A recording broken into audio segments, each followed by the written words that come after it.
नमस्कार। आज पुनः मैं एक नए वीडियो के साथ आपके समक्ष उपस्थित हूँ। आज के इस पाठ में हम लोग देखेंगे जो हम लोग ने पुनः पिछले पाठ में देखा था कि विकासीय संबंधों की खोज किस प्रकार की जाती है। उसी क्रम में आज हम लोग देखेंगे कि विकास जो है वह एक क्रमिक प्रक्रिया है। ये नहीं है कि एक परिवर्तन हुआ डीएनए में और एक नई चीज उभर कर चली आई। It takes time, thousands of years goes in order to have a tangible change, tangible development। तो विकास एक क्रमिक प्रक्रिया है। ये ओवरनाइट प्रक्रिया नहीं है कि रातों रात ये प्रक्रिया हो जाएगी। It takes time. तो हम लोग इसी की आज चर्चा करेंगे। विकास एक क्रमिक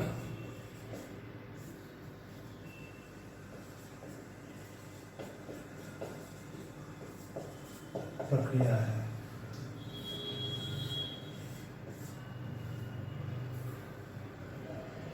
आप पाएंगे कि आज जो आप के शरीर में जो जटिल अंग उपस्थित हैं, वे जटिल अंग अचानक हुए परिवर्तन से संभव नहीं हुआ है। इसकी जटिलता जो है धीरे धीरे विकसित हुई है। एग्जाम्पल के लिए हम उदाहरण ले सकते हैं कि अभी जो आंख आपके पास है, क्या ये आंख जो है शुरुआत में जब जय विकास हो रहा था तो क्या ये अचानक एक दिन अपीयर हो गया? ऐसी बात बिल्कुल नहीं है। हुआ यूं कि उदाहरण के लिए हम वो बात कर सकते हैं कि सर्वप्रथम आंख जैसी चीज की उत्पत्ति प्लेनेरिया जैसे चपटे जीवों में हुई। उसमें एक बहुत अल्पवर्धित आंख की संरचना पाई गई जो केवल प्रकाश की उपस्थिति को ग्रहण कर सकता था। और धीरे धीरे हम लोग पाते हैं उसके बाद कि कीटों में और उसके मोलस्का में, अगर बात करें तो ऑक्टोपस में, पक्षियों में और इसी तरह से मैमेलियाज में, सरीसृप में, यानी मैमेलियाज वर्टिब्रेट में आप इसको पाते हैं। तो जो आंख प्लेनेरिया में आपको दिखता है वो बहुत ही क्या है, रुडिमेंट्री है, बहुत ही अल्पवर्धित। आज जो हम आंखों के उपयोग को देख पा रहे हैं, हम लोग करते हैं, उस प्रकार का आंख उनके पास नहीं था। वो केवल प्रकाश को हल्का क्या कर पा रहे थे, देख पा रहे थे। तो ये जो विभिन्न जटिलताओं के साथ जो विभिन्न जीवों में आंख का विकास हुआ है, ये कैसे संभव हुआ? ये कोई एक दिन का विकास नहीं है। It has taken thousands of years to complete and still it is evolving। ऐसा नहीं है कि it has evolved and it will not evolve later in the coming period। it will evolve and it is going to evolve। तो ये क्रमिक विकास है। इसी प्रकार हम लोग चर्चा कर सकते हैं कि आपने देखा होगा कि ठंडे प्रदेशों में जितने भी जीव हैं उनके शरीर पर बहुत ज़्यादा क्या होते हैं, फर वाले सतह होते हैं, जिससे कि उनके शरीर की जो ऊष्मा है वो बाहर नहीं जा सके और ठंडे वातावरण में अपने आप को बचा कर रख सकें। पहले के जो जीव थे उनमें उड़ने की क्षमता नहीं थी। तो ये जो अंग थे जो तापरोधन का काम करते थे, यानी ठंडे वातावरण से जीवों को बचाते थे, तो ये जो ऊपर का सतह था धीरे धीरे इसमें अनुकूलन डेवलप हुआ और यही जो पर नुमा जो चीजें थी जीवों के ऊपर, वो क्या हो गए, पड़ों में बदल गए और इस तरह से पक्षी जो हैं वो उड़ने के काबिल हो गए। तो ये धीरे धीरे अनुकूलन विकसित हुआ। It was not a very immediate change, it has taken thousands of years to occur। तो इसी तरह से आप देख पा रहे हैं कि जो अंग शुरुआत में किसी और कार्य के लिए काम कर रहे थे वो धीरे धीरे दूसरे चीज़ों के लिए भी अनुकूलित हुए, और आप देख पाते हैं कि पक्षी जो है उन्होंने उड़ना शुरू करे। तो मेरा कहने का अर्थ ये है कि जैव विकास एक क्रमिक चेंज है, ग्रेजुअल चेंज है, स्लो चेंज है, and it has taken thousands of years to occur. Similarly, हमेशा ऐसा नहीं होता है कि केवल प्राकृतिक चुनाव ही होता हो, कृत्रिम चुनाव भी किया गया है। उसका एक उदाहरण आप समक्ष है, जैसे एक जंगली जो वाइल्ड कैबेज है, बंद गोभी है, उस जंगल में गोभी जो है, जंगली गोभी, उसका जो मनुष्य के द्वारा हमेशा से उसको उत्पादित किया गया है, मूल प्रजाति है, और इसके विभिन्न भागों का हम लोग उपयोग अपने भोजन में करते थे। लेकिन इन्हीं किसानों के द्वारा 2000 वर्ष पूर्व में क्या हुआ, कुछ को उनके पत्ते की जरूरत पड़ी तो पत्तीदार सब गोभी में बदल गए। जैसे केल पत्तीदार गोभी है, तो वो जंगली गोभी का एक क्या है, प्रजाति डेवलप हो गया। इसी तरह से कुछ को उनके पुष्प पसंद आए तो पुष्प के दो प्रजाति हो गए, एक ब्रोकली हो गया जिसको हम हरी फूल गोभी कहते हैं, और दूसरा बंद गोभी। बंद गोभी क्या है, बंद गोभी एक्चुअली स्टेराइल फ्लावर है, वो कंप्लीट फ्लावर नहीं है, क्योंकि उनमें जो फ्लावर में जो ऑर्गेन पाए जाते हैं वो उसमें डेवलप नहीं है। इसी तरह से कुछ गांठ गोभी में बदल गए, यानी उसका जो स्टेम था वो फूल गया और वो टर्निप सलजम टाइप के स्ट्रक्चर में वो बदल गए। और तो इसका अर्थ ये हुआ कि मानव ने प्राकृतिक चयन के द्वारा विभिन्न प्रजातियों को क्या क्या डेवलप किया। तो ये जो आप प्राकृतिक चयन देख रहे हैं, यदि हम इससे वाकिफ नहीं होते तो आज जो आप जंगली गोभी के विभिन्न प्रजाति को देख रहे हैं, क्या आप उसे रिलेट कर पाते? नहीं कर पाते। तो कहने का अर्थ यह है कि विभिन्नताएं होती हैं और उनका प्रकृति के द्वारा चयन होता है, और उसके नतीजे में क्या होता है, नई प्रजातियों का जन्म होता है। और ये बहुत ही स्लो प्रोसेस है, क्रमिक प्रोसेस है। It's not going to change immediately, it will take years to come. तो आज तो हम लोगों ने विकास एक क्रमिक प्रक्रिया है इसके बारे में समझा। इसके अतिरिक्त हम लोग एक और टॉपिक पर बात करें। उस टॉपिक को हम लोग इस तरह से करते हैं कि क्या विकास जो है, क्या उसको हम लोग प्रगति के समान उसको ट्रीट कर सकते हैं? क्या विकास जो जैव विकास है वो प्रगति का द्योतक है? तो हम लोग इस पर चर्चा करें कि क्या है जैव विकास।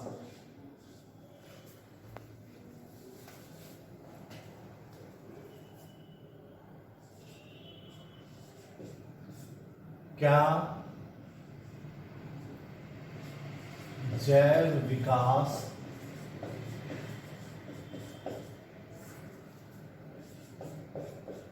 प्रगति का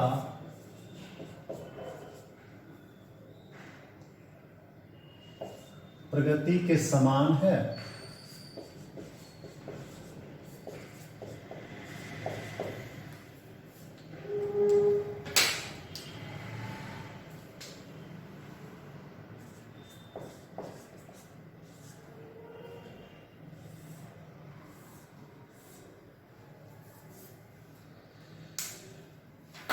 जैव विकास प्रगति के समान है, ये हम लोग स्पष्ट रूप से नहीं कर सकते, क्योंकि आप जानते हैं कि जैव विकास वास्तविक रूप में है क्या।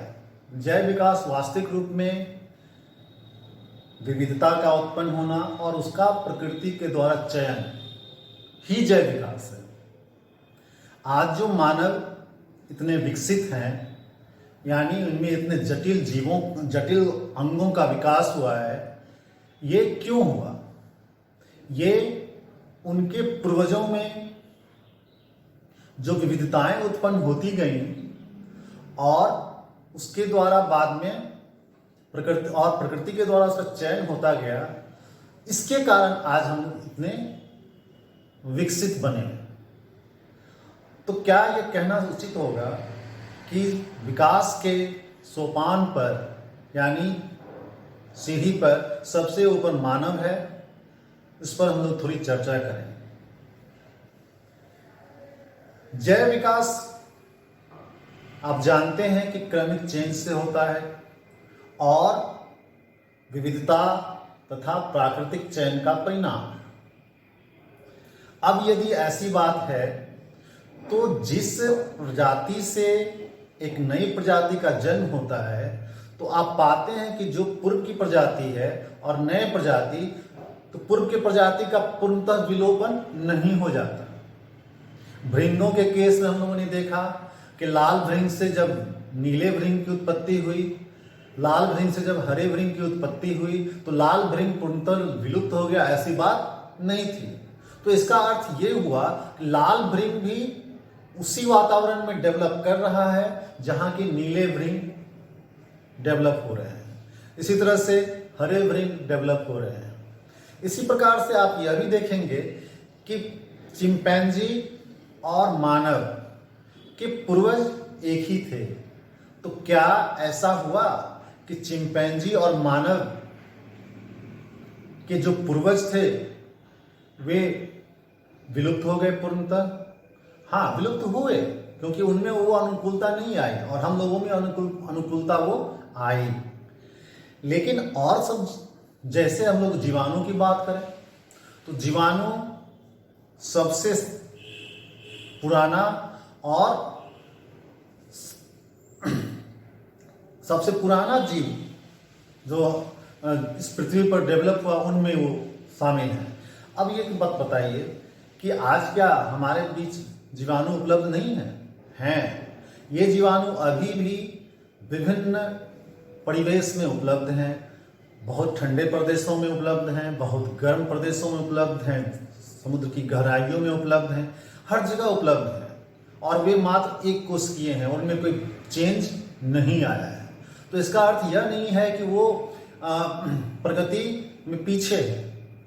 उनका वही डिजाइन क्या है, प्रकृति में अनुकूलित है और वो अभी भी क्या कर रहे हैं, सर्वाइव कर रहे हैं। तो हम जो ये मानते हैं कि मानव जो है विकास के चरण में सबसे ऊपर है, यह कहना गलत होगा, क्योंकि सरलतम डिजाइन वाले जीव भी, अभिकल्पित जीव भी क्या कर रहे हैं, हमारी तरह ही इस पृथ्वी पर अभी भी उनका जीवन अस्तित्व है और वो थ्राइव कर रहे हैं जिस तरह से मानव कर पा रहे हैं। तो इसका अर्थ ये हुआ कि मानव भी एक वैसे ही स्पेसीज है जैसे दूसरे स्पेसीज हैं जो कि जिनमें विविधता के कारण और प्राकृतिक चयन के कारण एक नए स्पेसीज बने हैं। उसी तरह के स्पेसीज में हम भी शुमार होते हैं, हम भी उसमें शामिल होते हैं, न कि हम इसमें सबसे ऊपर हैं। जैव विकास के इसमें सबसे ऊपर है, ऐसी कोई बात नहीं है। तो ये तो हो गई जैव विकास की बात कि ये जैव विकास प्रगति के समान है, इसके बारे में हम लोगों ने चर्चा की। अब हम लोग चर्चा करेंगे कि मानव प्रव्रजनन यानी माइग्रेशन ऑफ ह्यूमन। तो हम लोग की जो जानकारी है उसके अनुसार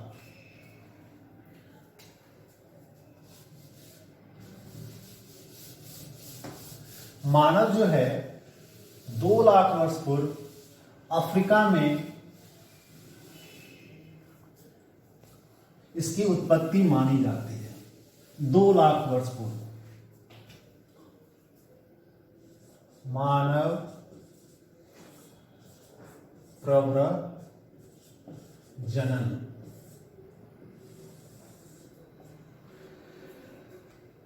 मानव की उत्पत्ति अफ्रीका के इथियोपिया में 2 लाख वर्ष पूर्व मानी जाती है। वहां के जीवाश्मों से ये पता चला। और उसके डीएनए अध्ययन से पता चला। और वहीं से जो मानव हैं उनका माइग्रेशन हुआ, यानी प्रव्रजन हुआ, और वहाँ से वो पश्चिम एशिया, दक्षिण एशिया, यूरेशिया, इंडोनेशिया आदि जगहों पे फैल गए। और वहाँ से पुनः वो अमेरिका की ओर, एक ब्रांच उनका अमेरिका की तरफ गया। तो ये जो उनका विभिन्न जगहों पे जाना और वहाँ से पुनः वापस आकर मूल प्रजाति से उनका मिलन होना, ये जो बार बार आना और जाना विभिन्न जगहों से, तो आज जो मानव का जीन पूल है वो लगभग समान है, एक जैसा है। और इसीलिए हम लोग कह सकते हैं कि मानव जो पूरे इस पृथ्वी ग्रह पर उपलब्ध हैं वो एक ही प्रजाति में शामिल है। ऐसा है तो क्यों? ऐसा कैसे कर सकते हैं? इसका कारण है क्योंकि आप पाते हैं कि अफ्रीका के जो मानव हैं उनकी त्वचा क्या है? घड़ी काली है। अगर हम यूरोप की मानव की बात करते हैं तो वे लंबे और श्वेत उनकी त्वचा है। इसी तरह से आप चले जाइए भारत, आप चले जाइए चाइना, वहाँ पर भी जो मानवों की प्रजाति है वो अपीयरेंस में क्या होते हैं? अलग अलग दिखते हैं, लेकिन इनके बीच क्या है? प्रजनन संभव है। ये भिन्न भिन्न दिखने वाले जो मानव के आभासी प्रजाति जो आप समझते हैं कि हैं, उनके बीच प्रजनन संभव है। और उनके संतानों के द्वारा भी प्रजनन संभव है। तो चूंकि प्रजनन संभव है इनके बीच, इसलिए ये एक ही प्रजाति के माने जाते हैं। और इस प्रजाति को हम लोग क्या कहते हैं? होमो सैपियन कहते हैं।